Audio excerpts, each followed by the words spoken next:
When people book readings, naturally, you can anticipate that whoever comes through in the reading is loved ones who have passed on based on your connection to them growing up. But the contrary happens.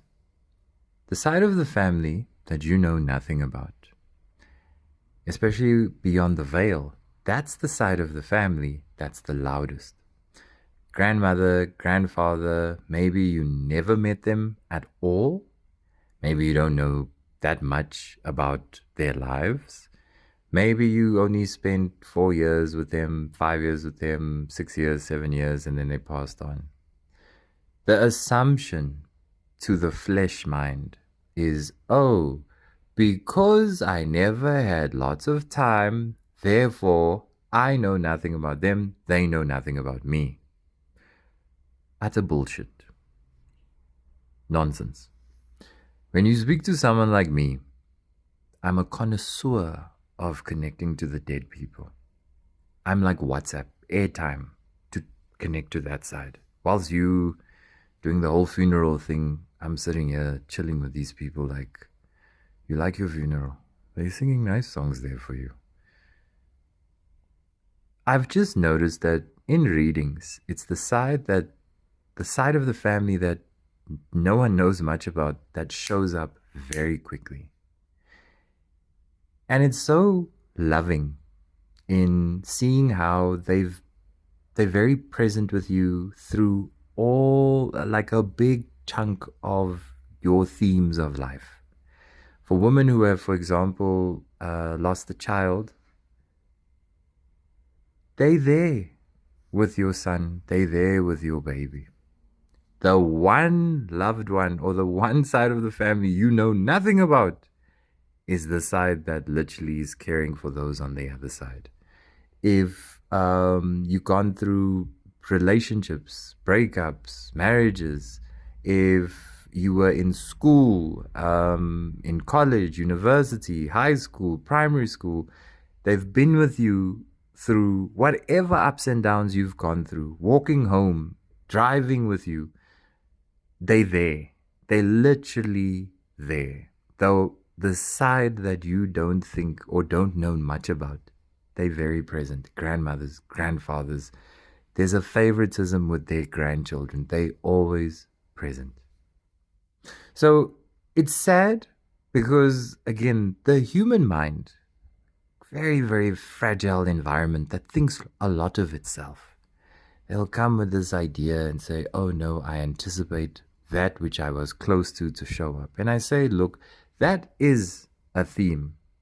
But in terms of priority in spirit, what needs to be fulfilled is the place where nothing, like there's no information, and where that information essentially starts streaming in from, especially in, yeah, it comes in huge boatloads. Sometimes I have to take a break during readings and just like divert all the energy that's coming from this one side because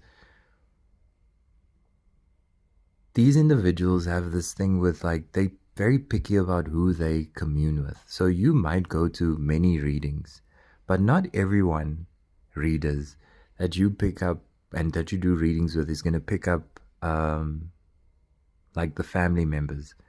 And so they're very picky about who they sit and commune with. And once they feel comfortable with a particular reader to then pass on all these messages and details, whatever the case may be, they can sit and take up like a half an hour. And that half an hour just streamlining information linked to the family, linked to you, linked to whatever is going on in the micro and the macro of your family, your life. That's just evident of how little time is spent in communing with those in spirit connected to you. It also showcases that no one is like thinking beyond the flesh, which is just because I didn't spend time with them doesn't mean that they don't know me and they're not present in my life. So there's very little prayer, there's very little libation rituals, there's very little even thoughts of let me go endeavor and find out more about my family. And shout out to those who do, but especially in my case with doing so many readings, I've just found that there's just a general acceptance that I know nothing and they know nothing about me. And so those are people who just passed on and it means nothing. Lo and behold, they love you so much and they don't need validation to prove that they love you by showing up. That's not how spirit works, you know. They just there in support. They can stop certain things, but for the most part, they there as a very gentle, subtle, quiet support around you. And it's the most shocking thing for a lot of people who do readings with me when they hear the details of where exactly they have showed up, how they describe, like, literally the school uniform you were wearing. They'll describe the person that you dated. They'll describe the job, a fluctuation point, an excitement point, things that you thought, no one was there. Lo and behold, that uncle was there, that aunt was there, that grandmother, whoever it is, pertaining specifically to the place that you know nothing about. You never knew them. They never knew too much about you because of the time. And yeah, they have this richness and a lot of information that they just want to pour out. And it's only certain readers who have the favor of your loved ones.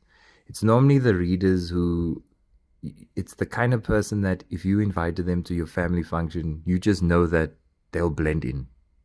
Doesn't matter how hectic your family is, this reader, they'll adapt and the family will like them. And when you get that feel about a reader, then you know that ancestors wise, they're going to be very open to talking to this individual, male or female. And then the information comes leaking out.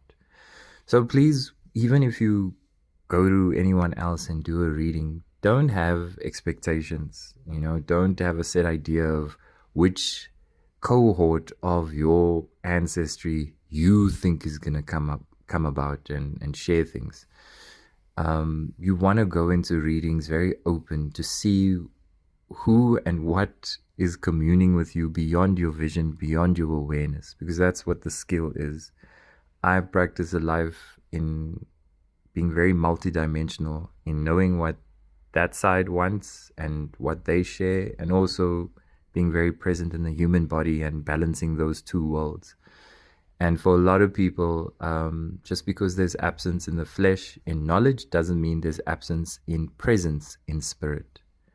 Keep that in mind whenever you do consult with anyone and you want to make a connection, want to have that awareness, be open to having that knowledge of who's around you. You'll be shocked with the details they know and how attached they are to your life. And not only you, but if you are like the eldest of 3, one of 4, whatever the case may be, they are with you and your siblings. Don't get it twisted. They never just show me, oh, just this daughter or just this son. No, it's you at your big age, you and your 44-year-old jockeys, 55-year-old panties. It's you and your sister that you're not flipping talking to, for example. They watch over you. They show me how you are their children. You are the kin. You can think big of yourself. 71 years old. That grandfather, that grandmother shows me, look at my children. Look how big they are. 70, 60. But look at my children. Tell them the details, Nathaniel. And then I just sit like a child and I listen and I share the details. And you see how emotional it is for these individuals because they never thought that, these people know anything. They passed when I was 2 years old, 4 years old. So what would they know? And I say, don't be a slave to your mind and what you think. What you think is useless. Come into a knowing. And where spirit is concerned, they share knowings. They share truths, not thoughts and ideas. It's very beautiful. Very, very beautiful.